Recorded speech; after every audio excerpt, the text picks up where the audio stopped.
Hello everyone. तो जैसा कि आप सबको पता होगा कि चंडीगढ़ पीजीटी का जो एग्ज़ाम होना है उसका सिलेबस आज आ गया है कि किसको क्या-क्या पढ़ना है। तो ये वीडियो स्पेसिफिक रहने वाली है पीजीटी इंग्लिश से जिन्होंने चंडीगढ़ में अप्लाई किया है पीजीटी इंग्लिश से। तो देखेंगे कि क्या-क्या पढ़ना है और कैसे-कैसे क्रैक करना है। वैसे सच बताऊँ तो जब मैंने इसका सिलेबस देखा तो जो एनबीएस, डीएसएसबी इनका जो सिलेबस होता है इनसे काफ़ी ज़्यादा डिफाइन सिलेबस और ईज़ी लगा मुझे पैटर्न। क्योंकि उनमें क्या होता है कि जो लिटरेचर होता है उनका पार्ट डिफाइन नहीं किया होता कि कहाँ से पूछी जाएगी, पूरी दे दी जाती है कि मॉडर्न लिटरेचर या अमेरिकन लिटरेचर। यहाँ जो चंडीगढ़ का जो सिलेबस आया है इसमें बिल्कुल अच्छे से आपको डिफाइन किया गया है कि क्या-क्या पढ़ना है, ठीक है? तो अगर आप भी तैयारी करना चाहते हैं, तो बिल्कुल आसानी से तैयारी कर सकते हैं 1 या 2 मंथ में। जनवरी के लास्ट में या फरवरी की स्टार्टिंग में इसका एग्ज़ाम होने के चांसेस है पीजीटी के।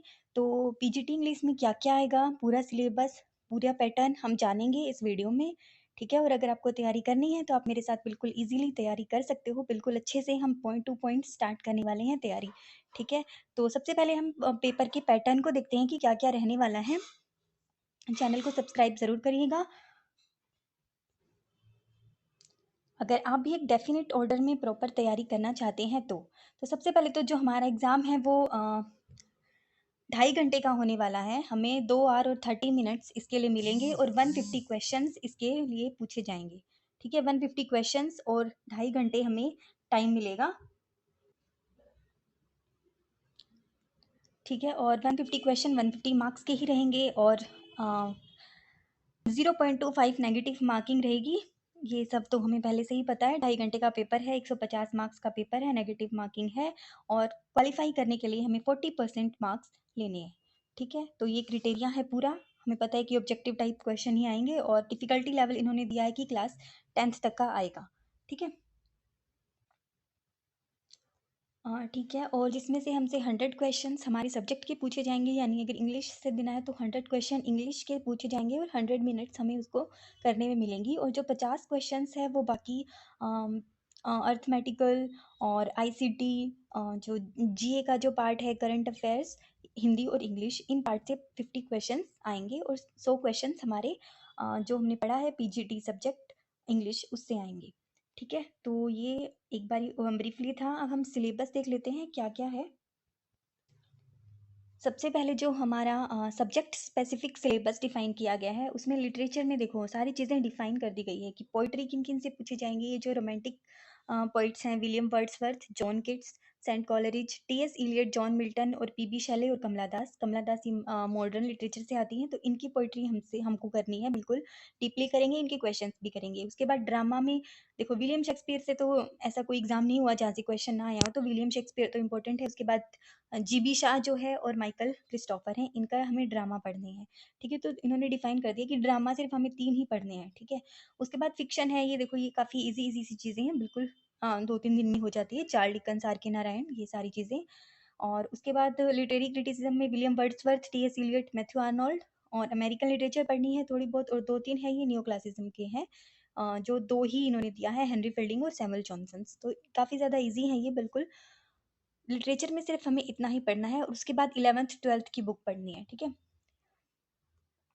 11th-12th में जो लेसन्स दिए होते हैं, the portrait of the lady, और ये सारे 11th और 12th के क्वेश्चन जो लिटरेचर है बुक, उनमें से चैप्टर्स हैं, तो इनकी भी हम ब्रीफली स्टोरी देख लेंगे और क्वेश्चन कर लेंगे, बिल्कुल ईज़ी सा आ जाएगा। सिर्फ इनमें से ऐसे पूछा जाता है कोई या तो राइटर के, ऑथर के नाम पूछे जाते हैं या फिर बीच में से जो उनमें जो कैरेक्टर्स होते हैं, उनमें से छोटे-मोटे क्वेश्चंस पूछे जाते हैं। तो इनमें से मुझे लगता है 4 से 5 क्वेश्चन इनमें से बन सकते हैं, ज़्यादा तो नहीं बनते इनमें से, तो 4 से 5 क्वेश्चन इनमें से बनेंगे। उसके बाद अनसीन पैसेज, पैसेज तो 2 देखने को मिलते ही मिलते हैं, ठीक है? अनसीन पैसेज मिलते हैं और उन्हीं में से कुछ क्वेश्चंस हैं वो पूछे जाते हैं, ठीक है? तो ये सारी चीज़ें हम करने वाले हैं। उसके बाद सिंपली जो ग्रामर का जो पार्ट रहता है वही है verb, active, passive voice. Active passive voice के बिना भी कोई क्वेश्चन पेपर नहीं बना और नरेशंस के बिना भी कोई क्वेश्चन पेपर नहीं बना, तो ये तो पढ़ने ही पढ़ने हैं। Subject, verb, agreement, articles, comprehension, सारी वही चीज़ें हैं। Vocabulary, idioms and phrases, direct indirect direct narration. देखो हमें ज़्यादा हार्ड हार्ड लेवल का नहीं पढ़ना, क्योंकि इन्होंने डिफिकल्टी लेवल हमें 10th लेवल का दिया है, जबकि पोस्ट ग्रेजुएशन में डिफिकल्टी लेवल पीजी लेवल का देते हैं सारे। इन्होंने 10th लेवल का दिया है, तो ईजी सा ही आएगा, इतना ज़्यादा मुश्किल नहीं आएगा। बस एक बार समझ बनानी पड़ेगी, अंडरस्टैंडिंग बनानी पड़ेगी, ठीक है? तो जो हम बिल्कुल ईज़िली बना लेंगे। डेली वोकैब्युलरी और एंटोनिम, सिनोनिम हम साथ-साथ करेंगे, ठीक है? तो बहुत ज़्यादा अच्छे से हमारी तैयारी हो जाएगी। तो ये इंग्लिश स्पेसिफिक सब्जेक्ट का सिलेबस था, जो ज़्यादा बिल्कुल भी मुश्किल नहीं है, ठीक है। अभी जो हम एचटेट का एग्ज़ाम दे के आए हैं, अगर आपने पीजीडी इंग्लिश से दिया हो तो ये सारा सिलेबस उसमें भी था। उसके लिए भी हमने सारी टेक्स्ट बुक पढ़ी है, ग्रामर भी पढ़ी है, ठीक है। और नहीं दिया तो भी हम पढ़ लेंगे, कोई बात नहीं। सिर्फ लिटरेचर है जो थोड़ी बहुत चीज़ें हैं जो पढ़नी है, आराम से हम इनको कवर कर सकते हैं। उसके बाद जो 100 नंबर का तो इनमें से आ जाएगा, इंग्लिश आएगी। उसके बाद जो बाकी बचे 50 नंबर, उनका और देख लेते हैं क्या सिलेबस गिवन है। ये जो हमसे बाकी के बचे 50 नंबर का है, उनका सिलेबस है जनरल अवेयरनेस और रीजनिंग इसमें पूछे जानी है, जो जिसमें सबसे जो ज़्यादा फोकस रहता है वो रहता है करंट अफेयर्स पे। करंट अफेयर्स कौन से, जो रिसेंटली जो अपॉइंटमेंट्स हुई होती हैं, या फिर एजुकेशनल करंट अफेयर्स भी काफ़ी पूछे जाते हैं, तो ये वही है। इसमें ज़्यादा नहीं है, हिस्ट्री, इंडियन पॉलिटी जो पढ़ते आ रहे हैं फेमस क्वेश्चन वही होते हैं। उसके बाद आईसीटी में हमें पढ़ना है जीयूआई बेस्ड रेटिंग सिस्टम, बिल्कुल छोटा ही चैप्टर है, ज़्यादा बड़ी चीज़ें नहीं है। क्वेश्चन लगा सकते हैं हम इस चीज़ की, ठीक है। और टीचिंग एप्टीट्यूड एंड मेथोडोलॉजी में से क्वेश्चन पक्का आएगा। पेडागोजिकल बेस्ड आपको क्वेश्चन देखने को मिलेगा मेरे हिसाब से, क्योंकि एनबीएस वगैरह, डीएसएसबी वगैरह में यही मिलते हैं। और एनईपी से भी क्वेश्चन देखने को मिल सकता है, बिल्कुल कोई दो राय नहीं है, इसमें मिलेगा ही मिलेगा। एनईपी से तो मिलता ही है आजकल जो भी एग्ज़ाम हो रहे हैं ऐसे।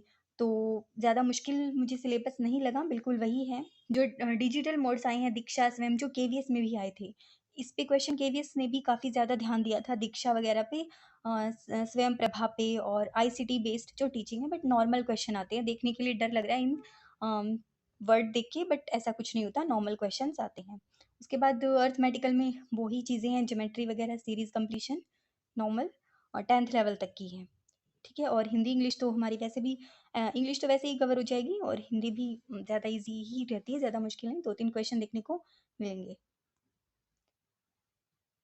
ठीक है। तो ये जो सब्जेक्ट रहने वाला है उनका,